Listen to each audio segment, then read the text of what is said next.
All right, so last but not least, we have to talk about a movie that surprisingly, at least for me, has been dividing the critics and fans. Yeah, yeah, And the funny thing is, like the more I think about it, and I guess because I haven't seen it a second time, but I really do want to. Of course, you're talking about Star Wars: The Last Jedi. yeah. I have a feeling maybe not with the second view, but maybe with subsequent views, not like in a short space of time, but like over the Right. years, I may not like it as much as all that, but I I would say it's I get probably the, one of my favorite Star Wars movies. Like yeah, period. I get the feelings. I get the feeling the complete opposite. Now, basically, to put this in succinctly, this is basically Iron Man 3 all over again. It is. That's pretty It much what it is. felt like. It's The with more I the, was thinking about it, because at first my early take was, well, it's like Man of Steel, and it it's controversial in this way and that way. No, it's more like thing. It's more like Iron Man 3 in the sense that all the big twist and reveal is very deflationary. A lot of deflationary stuff. yeah. It's like you're hyped up for this big thing, and then nope, it's this simple thing. Hey, what was the answer to that? No, it's just this. Sorry, but Yeah. it works. But yeah, And I but that's the really, thing. I really do praise the film for that. But before yeah, we jump into that, exactly. so we're gonna try our best not to spoil too much stuff. We may include a spoiler too, but to get Right. into spoilers right now I is want gonna this to take be as spoiler free as we can. I way read at too long. first. We could probably talk about, if we want to talk about full spoilers and big discussion and big details and depth. It'll take real long because Yeah, I'll and lose there's this as there's well. lots of videos right now on YouTube, spoiler videos that like clock it in like 20 minutes and stuff because yes, there's so much to really talk about with this film, especially stuff that work and don't Right, quite work as all that. But right, anyway, so the story of The Last Jedi, of course, this follows right after the events of The Force Awakens from yeah, 2015. Um, so basically, where that story left off, we had Rey, who's played once again by Daisy Ridley, and she goes to this island planet to where she finds Luke Skywalker, and she wants to be trained by him. She wants to learn more about the Force because she was right, introduced to the Force by the bad guy Kylo Ren, who's played once again by Adam Driver.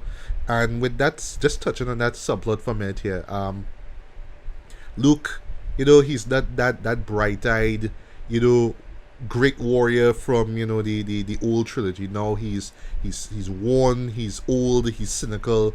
He just doesn't want to be involved in the war against the resistance and right. the First Order. He wants to be away from that as much as possible. So basically he's just living in seclusion there, and then now he runs into Ray, who, and if you remember from the last film, there's this implication that she may be Luke's daughter, but I wouldn't really say what happens there. You have to see for yourself. Right. No. Yeah. Yeah. Right. So that's the thing with that. Remember when I said? Remember when I said, um, in the review for Ready Player One? Well, with the trailer. Yeah, the How second saying trailer, how right? right. Remember I said how franchise getting a little too cancerous and too big and won't die. And I mentioned Batman and Spider-Man, but I should have mentioned Star Wars. But holy shit, Star Wars itself, congratulations, Star Wars, you played yourself. And there's not a bad or insult in that case. It's like, yeah, they actually detonate their own mythology and mythos Yeah, by mixing things up in a really, really fascinated way. yeah, fascinated. I would say. I would say, whether you like these changes or not is up Right. to you. But that's No, they me getting into personally reviews they here. work for me. Yeah. Right. So apart from all that, we have like a few subplots here. So the second one involves Poe Dameron, who's played once again by Oscar Isaac. He's Yeah. still with the Resistance. Carrie Fisher, of course, General Leia. She's his superior now. Right. And basically, they're being hunted down by the First Order. Yeah. The First Order attacking down the ships. So he kind of hatched up this scheme to kind of help them avoid them. There. But that's gonna go against General Leia's rules and all that kind of stuff. It's gonna go Right. beyond that, Yeah. which Yeah. leads into another subplot. And this is the one that I for the moment I saw it, I know that it will, and it actually did, divide a lot of fans with this one. This is like probably the subplot that viewers were kind of skeptical about, were kind of iffy about, and that involves Finn, who's played once again by John Right. Boyega. He Yeah. runs into a character named Rose, Yeah. a new character. She's played by Kelly Marie Tran. Um, she is a mechanic actually. Well, she works in maintenance actually, And it's revealed in the beginning that her sister died during this attack in the beginning of the film. So she kind of owes it to her sister now to kind of help the resistance fight the First Order. So through some circumstances, she kind of tags along with Finn. And the plan basically is to go to a particular planet and look for a codebreaker, an actual character, a codebreaker character. And it's revealed that it's none other than Benicio del Toro, who, believe it or not, I didn't even know was in this show to begin with. So there's that subplot going on. And then finally, there is the subplot involving Kylo Ren himself, once again under the tutelage of Supreme Leader Snoke, who is played by Andy Serkis. So Serkis knows that that Kylo has lineage with Darth Vader. He's trying to get him to embrace the dark side. I mean, he done kind of had him kill his father, aka Han Solo, in the last film. And that's still affecting Kylo, internally. But at the same time, he just kind of does not want to really fully embrace that. So this is conflict with his character as well. And then it gets even more interesting now when he, through the Force, starts his, is involved in this connection with Rey. So they are aware of each other's presence. They can speak to each other even though they're in different locations.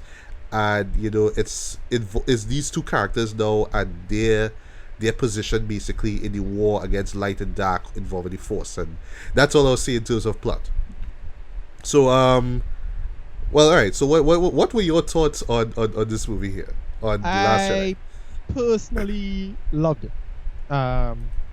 Personally, I really, really like this film. A lot of it works for me. Okay, so I thought it subverted the material. It's actually really subversive to what Star Wars, but in all the right ways. Yes. And what it does, it kind of goes out of its way. I won't go and say, I won't think it's a conspiracy. I think it's a few to fans who like to fan theory. They sell fan theory. But what it does, it detonates a lot of that. It detonates a lot of legacy stuff. It detonates a lot of lore in the best ways. And yeah, it really subverts the material in some smart and interesting way. It's not veering off too much. Nothing it does, I noticed nothing it does is like this was impossible or that's impossible or anything like that. There were a few moments that was like, okay, maybe. Yeah. But, well, here's the thing. One of the big crimes of the Disney taking over Star Wars was ignoring the EU and then kind of more or less stealing from the EU. Right. So a lot of people was like, well, they're from the EU anyway, so we don't really mind. But it's still from the EU now. Mm-hmm. The movie had a handful of structural issues for me, but most of the bad, quote unquote, served a purpose on some level. Like what you call bad or what you thought didn't have a point, because again, we're going to talk about the subplot with Finn and Rose. That actually has a really, really important purpose. That serves a purpose. Yeah, it does. And it actually is related more to Poe rather than them, if you think about it. Mm-hmm. In terms of Poe's arc, I think is very, very important. I like what they did with Laura Dern's character. Yes. She's another superior within the resistance, by the way. Yeah, and they make it work. They make all of that whole thing work with him being a failure. He was demoted, and then he acting as if, well, you need to talk to me and tell me your plan. I was like, no, motherfucker, you're demoted. And then they validate her because the way how they frame everything as if, she's some ineffectual, weak leader now. Mm-hmm. And totally validate her in the end, and it's great what they did. Yeah. The movie also justified a double. The movie didn't really visually put this forward, but it did do it in the working context of sacrifice. What sacrifices are necessary and what sacrifices are not necessary. Yes. They do that perfectly and well. They have something involving a big sacrifice with one character, and then they cancel the sacrifice of another character, showing that his sacrifice is not important, but the other character's sacrifice is important. Yeah. In the grand scheme of things, yeah. Exactly, and it's how to balance and how to look at these ideas now. And then let's just talk about straight up the real strength of the film, why the movie gets a very, very high score for me. Cinematography. This movie has some visually, it's probably one of the most visually ambitious movies I've seen in a goddamn long time. Yeah. Last time, one of the best looking Star Wars movies ever, literally. Yeah, for me, easily. Like Rogue One had some great shots in it. Rogue One had some shots. Like, it had some great shots in Rogue One. Yeah, but and Force Awakens had its moments. Oh, yeah. Moments. Listen, I'm not talking it, Force Awakens had great shots. Rogue One had great shots. earlier this year, Planet of the Apes had some great shots, but Oh, this yeah, had some yeah. really smart shots, Dread. Yes. Like just choices, and it was a total, like, it had some Japanese influence. Like, we know Star Wars always had, Jedi Geki, Yeah. Japanese influence stuff in it, right? But this had some real anime moments in it, Dread. Yeah, like, some- there's one particular interior shot. Well, just the interior shots Right. involving a particular character that looks straight out of like a 70s samurai flick, or Yeah, like yeah. some 90s samurai anime or something like that. It looks Yeah, really yeah. great. Yeah, that was great. They have a shot with there's a shot where they show from multiple angles, but it's the same event. Yes. Oh my total god, anime. that was So brilliant. that it is the highlight of the movie. That was really goddamn amazing, and I can't believe that they didn't do this before.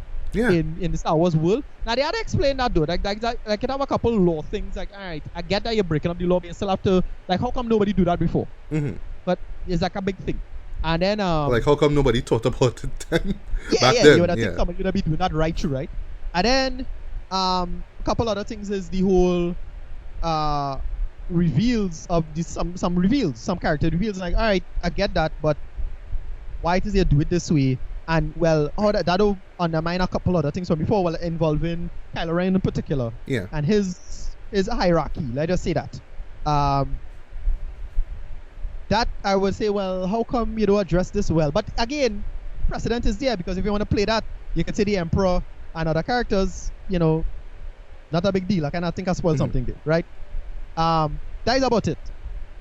This movie was great. I Yeah. really, really like this movie. A lot of it works. Some of it, I'll admit, have a couple other playoffs, but it really, really looked great. By the way, they have a straight up Kage Bunshin no Jutsu moment in this movie, which Oh is boy. awesome. Yeah. But that was a great moment as well. And yeah, it was great. I just really like this movie. I had a big fun, a lot of fun. Right. Pretty Okay. goddamn awesome. Cool. Well, I agree with you for the most part. I really love this movie as well. I didn't expect to enjoy it as much as I did. The one thing the main reason for me why I really enjoy this film is just the risks that Rian Johnson, who wrote and directed the film, by the way, took with this movie. Just when you think, because you've been so saturated with Star Wars over the past since episode 1, you know what I mean? Yeah. And because of the whole hype with, oh well, is this gonna be another Empire Strikes Back? So you're gonna go into this thing expecting one thing to happen, but then it just kind of switches up and be like, no, this is what's gonna happen instead. You might like it, you might like all the changes that we're gonna make, but they work, or they're gonna make sense eventually to you. I felt that the majority of twists and turns that they did here worked, and I just love how it just kept me going, just kept me like on my seat now, on my toes literally, looking out to see what kind of twist we're gonna do here, right down to the very end too. And the final shot is so amazing, so inspirational. I don't want to spoil anything else beyond that, but it just adds so much to the legacy of Star Wars. And to me, this is like the biggest theme of the movie, legacies. Where do all of these new characters go? Seeing that we have these veteran characters like Carrie Fisher, who, by the way, this is the final performance of a final on-screen performance, and just knowing that when you see her on screen though is just it's enough to make you make it tear up as well. They even subvert those expectations. Yes, because when you saw a scene, and I was like, oh, okay, that is it then. Yeah, Right, that's it. And then something else happens, and you're like, and like, all right, oh well, my what? god, And you do that. You don't have a meme with a white guy who just be like, just shocked at what you see. That was me throughout the entire movie. I was like, oh, okay. Yeah, okay. like that was me too. Like when you sat down together, it's like, oh, they're doing this. Okay, all right. And what? Yeah, and then the central message of it involving, especially with Luke and his arc, I thought that was great. Yeah. That whole arc involving, but as I say, the analogy is no lords, no masters, no. Yeah. They kind of undermine they kind of come full circle undermining the central premise of what people think Star Wars should be, and it especially focusing on big bad guy leaders, involving Rey and her origins, and involving going back to the prequels. It kind of invalidates a lot of that stuff, but in a good way. It does. You kind of see why the ancient Jedi wisdom was the way it was, involving Anakin as a character now. And that works quite well. And then they do there's another big WTF moment involving a character from the previous trilogies, right? Yeah. And it's all about breaking up and shaking up a lot of that stuff now. Exactly, yeah. And to me though, like I think it works perfectly in terms of, you know, just where this franchise needs to go now. You know what I mean? Because Yeah, right from the moment when Force Awakens came out, I mean, we talked about it 2 years ago with Claude when we did our long 3.5 hour review of it. I'm gonna put the link to it below here, by the way. yeah, yeah. You know, we did complain about it being, you know, Too similar. well, nostalgia bait there, basically. Just Right, right. them Yeah, in my played it opinion. safe, you know, that kind of stuff. And then, well, I actually watched over Force Awakens before watching Last Jedi, like on the same day actually, before I met up with you. And yes, it does play within the whole nostalgia card. Not as much as all that though. It you know, like when you look at it, it's like, well, there is a real story being told here. This is not, Right. you know, A New Hope being retold again. There is some effort being made to tell some new coherent story, you know, whether it's characters or locations or whatnot. But because you're familiar with because it's you know, a new start there, you know what I mean? You kind of expect, well, okay, well, you're gonna get the same beat for beat for beat again and again. I love here Right. with this movie here, The Last Jedi, where they know you're gonna expect these beats, you know, but they just always Right. flip it. They always do No, some yeah, kind of they tweak on as it. I say, they subvert the material really intelligently, I Yeah. think, for the most part. And you're right though. It's not to kind of throw away the law and be like, well, you know, this law doesn't exist Well, or no, right, exactly. it's That's obsolete what, or ancient. no, It's that's what more I like like an about it. advancement. Like this is how it's supposed to Right. grow and evolve and you know, Yeah, develop exactly. Because basically. yeah, because Luke's character in particular, I think, had the best arc. Yes. In He terms of did. He had what, the best arc in this whole show. Yeah. yeah, in terms of what you're supposed to do with the material. And well, from what I understand, they didn't like he didn't like what they did with it. He was like complaining to the director and didn't like the direction. But to me, it served the strength of the film. That it because when I think about it, it was, yeah, because all the bad shit was because of the law stuff, because of the legacy stuff. That's Yeah. the problem. Right. You know, that's the root of the problem. Trying to appeal to kind of quote unquote natural power or innate strength or some bullshit like that. Yeah. That stuff, when you think about it, is kind of insidious and bullshitty and malevolent. When you think, and yeah, it does become malevolent. Mm-hmm. And but to follow up from it and say, well, no, it's only this one person is like that, and that was an accident or that's a one-off. Nope. The whole mindset is a problem, and the movie goes out of its way to address that really well. Yeah. And the thing is, they were touching on it with the last trilogy actually. Right. The way how, well, essentially, you know, this Jedi Order, you know, that's supposed to be so rigid and then structure, and then it kind of gave birth to Darth Vader, you know.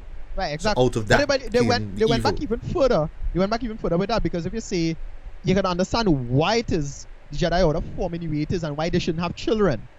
Yes. Because that's the whole idea. That's where the real force come from, where very strong people aren't picked because of genetic lineage, even though it is a product of, it can be a product of genetic lineage. You Yes. think about it, right? Yeah. That's why Anakin shouldn't have kids, and the reason why all of this shit started is because he was, he wanted to have kids. That's the Yeah, problem. exactly. That was what And- that was like the major emotional core for him in the third one. Exactly. You want your And kids. a lot of Yeah. this, and so the movie resets itself in that interesting way. It's like, all right, this is the real way to restart. If you want to start back the quote unquote Jedi Order, this is the real proper way to do it. And the idea of the Skywalker legacy, a lot of people complaining about the Skywalker legacy. I know this movie is shit on the Skywalker legacy. Well, yeah, that's kind of the whole point. It's not supposed to have a Skywalker legacy. Yeah, like it's done. You know what I mean? Like this But is the it wasn't supposed to exist in the first place. Right. Skywalker legacy was the result of bad actions, right? Yeah. Even though you like these characters after the fact, they're not supposed to exist. Yeah, Think about yeah. it. They were the cause of all of this strife and suffering. right, and you And can I really understand like why that he's so disillusioned by it in Exactly. the first I place. really like that. So I thought The it film- worked well with his character. And by the way, Exactly. Mark Hamill gives one of the best performances like ever, in my opinion. Although like I always associate it as two characters, Luke Skywalker and Joker, of course. But Right. this is like the best portrayal of Luke Skywalker I've seen on screen. It Yeah. works in terms of like, well, this is how the character would be like 30 years later, or whatever it is. It Yeah. makes perfect sense. He's not gonna be that bright-eyed, boyish character anymore. Of course, he's gonna But- be old and jaded. I Right. get that. And what they do with this character, like even up to the very end, that's all I'll say. Yeah. was just Yeah. brilliant. Same Yeah. thing I could say with Carrie Fisher's character as well too. How her character developed after, of course, the death of her husband, Han Yeah. Solo, and Yeah. just the moments with her on screen, and just when you think, Yeah, it's oh great. well, it's gonna go this way because, well, Carrie Fisher in real life dead. Right. No, they actually do. Yeah. They actually give her Well, just enough screen I can time for see you to people really be like, complaining yeah. about that moment. Oh, But that moment though, I would say it took- caught me completely off guard. I was like, well, Right. what? Okay, we're doing this. Yeah. But then when you But think about it, because of who she is, who she's Right. related to, it kind of makes sense though. and plus it's 30 years past. It's like whatever. I don't really mind what they do with that. Yeah. Now, one thing though, I thought that she would have been had a bigger role to play in the whole Kylo Ren Snoke thing, but I'm glad that they Right. just kind of left her Right. to deal with Me the too. First Order stuff. Yeah.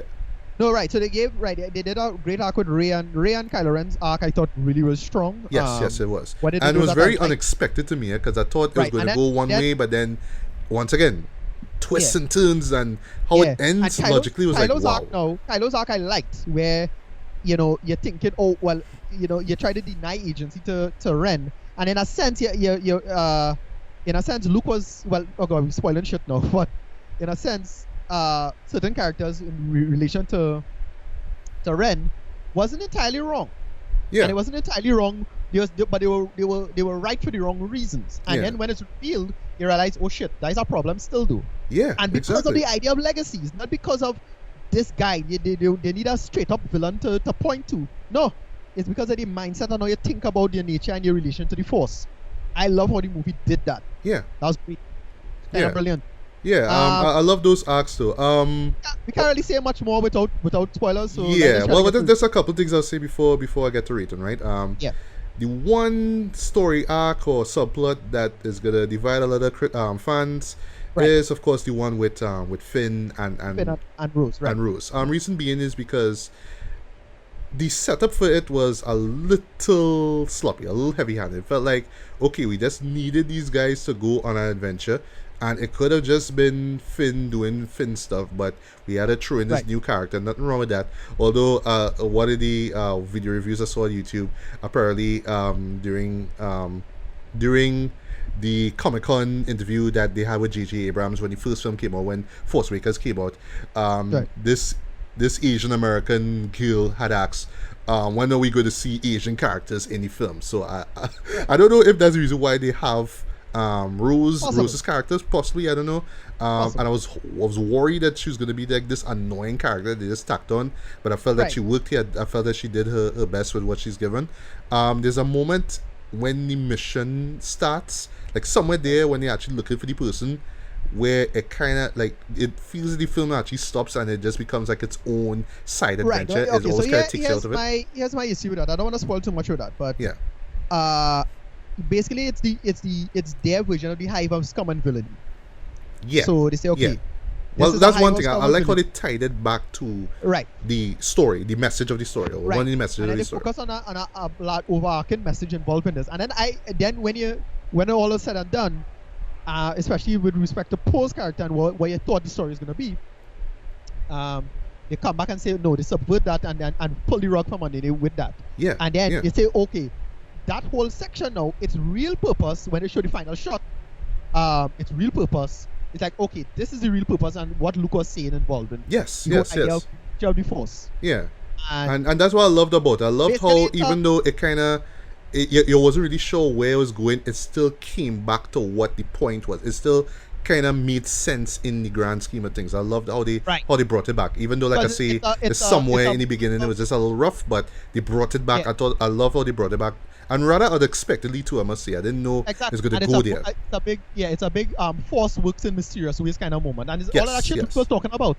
You could say that they don't link up on anything like that, but no, that to me was the central message in the movie. Now we can argue again the logistics of it, of, well, how come this is this and here come this is that, but no, it worked in terms of like what the nature of this is you have to get people to care.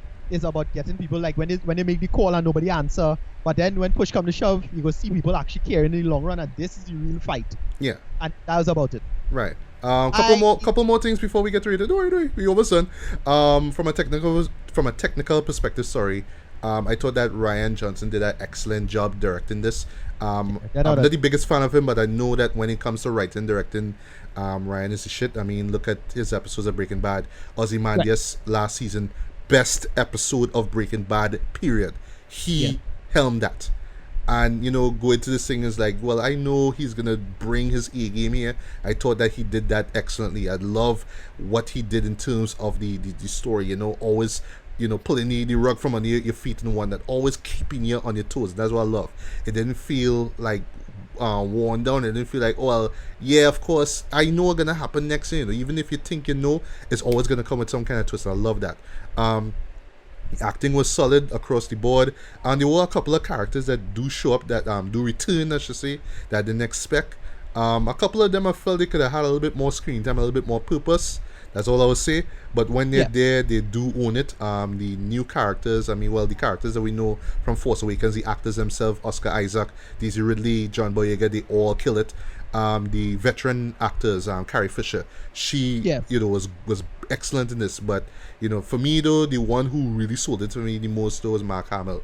His arc yeah, made the most sense to me. The way how it starts, the way how it ends though was just so incredible for me. yeah. Cinematography, like I said, this is a gorgeous looking movie, probably one of the Mhm. most gorgeous looking films I've seen all year. Yeah, And in the whole Star Wars series as a whole, the music by John Williams I thought was a vast step up from the one that he did for Force Awakens. It's much more organic. It does feel yeah, more purposeful instead of, oh well, we're just gonna play this music because remember this from the old film. It didn't feel like that. Although there were some callbacks to the old films, but they were appropriate for the moments that they were used. Um, I would say it's not a perfect film though. Oh yes, I right. forgot to mention too.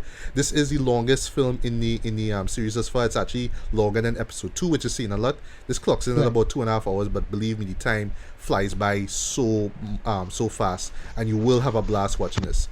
It's not a perfect movie by a long shot though. Like we while we praising the fact that it did subvert a lot of things, I know that there are a lot of fans out there that don't like that. They don't like the decisions that they make with those subversions, whether it's subtle things, whether it's little character interactions, whether it's things they do with characters, how characters are introduced or how they go away or whatever it is. Even which is funny too. Even like right now on IMDb, like I'm looking at it right now, and there's like lots of negative views for this movie, like so Yeah, much, yeah. and it's just really amazing too. And like right now, it's not even in the top 250 list yet. You know what I mean? So that's kind of weird. I didn't expect that people would have really hated on the movie that much. No, I was quite surprised at that as well. Because I know people would have I know it have a kind of a backlash, but I didn't expect it to have such a big backlash. Yeah. So this is one of those shows that could fall into overrated, or it was hyped up, so that's why people love it. Um, or it might fall into, well, no, you're not supposed to do that. Why they change up all that stuff for? They don't care about Yeah, the Iron Man 3, franchise, Iron Man 3. blah. You know what I mean? Iron Man 3 all over Yeah, again. Iron Yeah. Man 3 over again. And, I actually like Iron Man 3 for what it did. I don't think it holds up as much as it does, but I love the risk that they took here. And, you have to do that now. You can't just be giving us, and especially with the whole fact that Disney now owns Lucasfilm and, they're doing these movies every year now, which still pisses me off. I still don't like the fact that we have a Star Wars movie every year. I really hate that, but, whatever.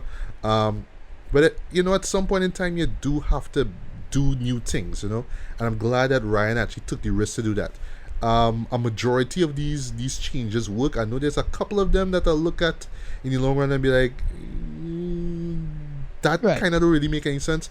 But still, though, I have to give credit where credit is due. With the risk that it took, and I think that it paid off immensely, though. And in my opinion, though, this is one of the best Star Wars movies out there, in my opinion, in terms of the Disney / Lucasfilm Star Wars films. This is easily the best one thus far.